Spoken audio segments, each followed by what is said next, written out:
নমস্কার বন্ধুরা, আমি পুরুলিয়া থেকে সীমা। অনেক দিন পরে আজকে ভিডিও নিয়ে এসেছি, একটা ব্লগ ভিডিও। তো যাই হোক, তোমরা সবাই কেমন আছো? আশা করব সবাই ভালো আছো। এরপর থেকে আমি ভিডিও দেওয়ার চেষ্টা করব। দেখো, সকাল সকাল উঠে ঘরটা গুছায় নিয়েছি, মানে বিছানাটা, আর কিছুগুলা কাপড় ভাঁজ করতে আছে, ওগুলা কাজের সঙ্গে সঙ্গে করব, কারণ একসঙ্গেই সব দিকটা করতে পারিও না।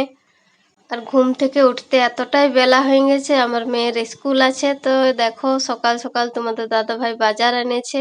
এই দেখো, তেঁতুল, করলা, পুদিনা, কুমড়া আর পুঁই আছে। তো যাই হোক, আমি সবজিগুলা কাটে লিছি। দেখো, আমার সবজিগুলা কিছুটা কাটা হয়েও গেছে। তো আজকে পুঁই কুমড়ার তরকারি করব আলু দিয়ে, আর এই দেখো পুদিনা পাতা বাটা করব।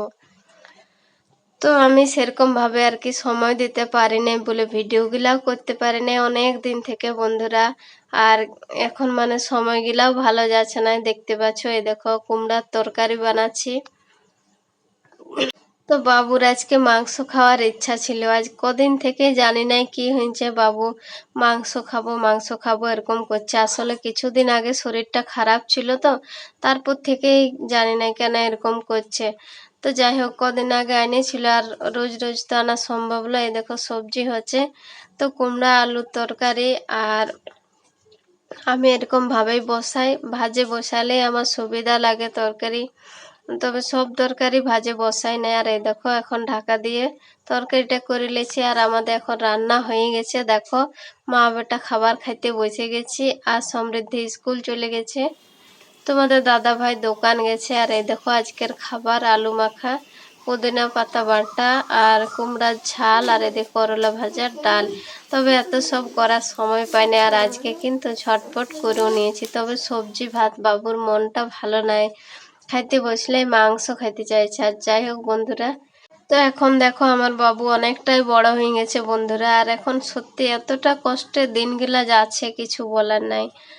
তো ছোট বাচ্চা নিয়ে কিছু কাজও করতে পারছি না, আর এই জন্য আর কি ঘরেও আর কি অতটা গুছাতে পারি না। কাজ করতে ইচ্ছা করলেও কাজ করতে পারছি না, বাবুকে ছাড়ে বাইরে কোথায় কাজ করতে যাবা। তার জন্য কিন্তু ঘরের অবস্থা সেরকম ঠিক নাই। তো যাই হোক, অনেক দিন পরে ভিডিও বানাচ্ছি। আমার ঘর দুয়ার দেখে কেউ হাসবে না বন্ধুরা, অনেক কষ্ট হয়, অনেক।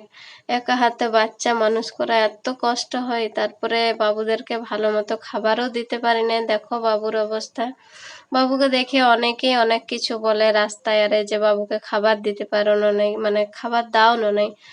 তো বলে আমরা যেসব খাবার গুলা খাই সেগুলাই দিই, বাবুর জন্য আলাদা করে কিচ্ছু খাবার কিনে দিতে পারি নাই, কারণ এতটাই কষ্ট হয় দুটা বাচ্চা নিয়ে মানুষ করা, ভাড়া ঘরে থাকা, তারপর নিজেদের কিছু কেনার থাকলেও সেগুলো করবে না, বাচ্চাদের চাহিদা পূর্ণ করবে, এই জন্য অনেক মানে কষ্ট হয়। তারপরও ভিডিও করছি, আর তোমাদের ভালোবাসা চাই বন্ধু।